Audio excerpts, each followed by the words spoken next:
हनुमान जी ने क्यों लगाया था सूर्य को मुंह में? बहुत समय पहले की बात है, जब बाल हनुमान अपनी चंचलता और अद्भुत शक्ति के कारण पूरे जंगल में उधम मचाया करते थे। वे निडर थे, बलशाली थे और कभी कभी शरारतों में इतने मग्न हो जाते कि कोई रोक ही नहीं पाता। सूर्य को फल समझ बैठे हनुमान। एक दिन माता अंजना ने उन्हें पालने में सुला दिया, लेकिन भूख तो बच्चे को चैन कहां लेने देती। हनुमान जी की नजर अचानक आकाश की ओर गई और उन्होंने देखा एक चमकता हुआ लाल गुलाबी गोल फल। उनकी आंखें चमक उठी। वाह, कितना बड़ा और रसदार फल है, उन्होंने सोचा। बिना कुछ सोचे विचारे वे उछल पड़े और सीधे आकाश की ओर उड़ चले। आकाश में बढ़ते बाल हनुमान, हवा को चीरते हुए वे तेजी से सूरज की ओर बढ़ रहे थे। देवता अचंभित, ऋषि मुनि भयभीत, ये बालक आखिर कर क्या रहा है? सूर्य देव ने देखा कि कोई उनकी ओर बढ़ रहा है और अपनी तेज किरणों से उसे रोकने की कोशिश की, पर हनुमान जी कहां मानने वाले थे। वे और आगे बढ़े और फिर हनुमान जी ने सूर्य को निगल लिया। हाँ, हनुमान जी ने सच में सूर्य को मुंह में रख लिया। पूरा ब्रह्मांड अंधकार में डूब गया। देवताओं में हड़कंप मच गया।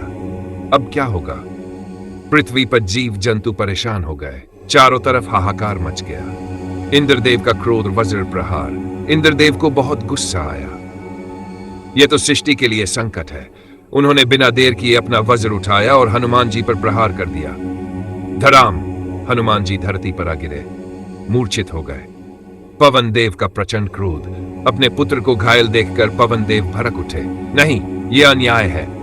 उन्होंने क्रोधित होकर पूरे संसार में वायु का प्रवाह रोक दिया। चारों ओर घुटन होने लगी। जीव तड़पने लगे। देवता डर गए। हनुमान जी को मिले महान वरदान। आखिरकार सभी देवता ब्रह्मा जी के पास पहुंचे और प्रार्थना की, प्रभु कृपा करें। ब्रह्मा जी स्वयं आए। उन्होंने हनुमान जी को होश में लाया। फिर क्या हुआ? हनुमान जी को अमृतत्व का वरदान मिला। इंद्रदेव ने कहा, आज से तेरा शरीर वज्र से भी कठोर होगा। सूर्य देव ने कहा, मैं तुझे ज्ञान का भंडार दूंगा। बोले, तू चिरंजीवी रहेगा। अग्निदेव ने कहा, तुझ पर अग्नि कभी असर नहीं करेगी। हनुमान जी मुस्कुराए। वे अब पहले से भी ज्यादा बलशाली हो चुके थे। इस कहानी से हमें क्या सीख मिलती है? हनुमान जी बचपन से ही अद्भुत और निडर थे। उनकी मासूमियत और शक्ति उन्हें सबसे अलग बनाती थी। इस घटना से हमें यह सीख मिलती है कि भले ही हम नासमझी में गलतियां करें, लेकिन सही मार्गदर्शन और आशीर्वाद से हम और भी महान बन सकते हैं। जय श्री राम।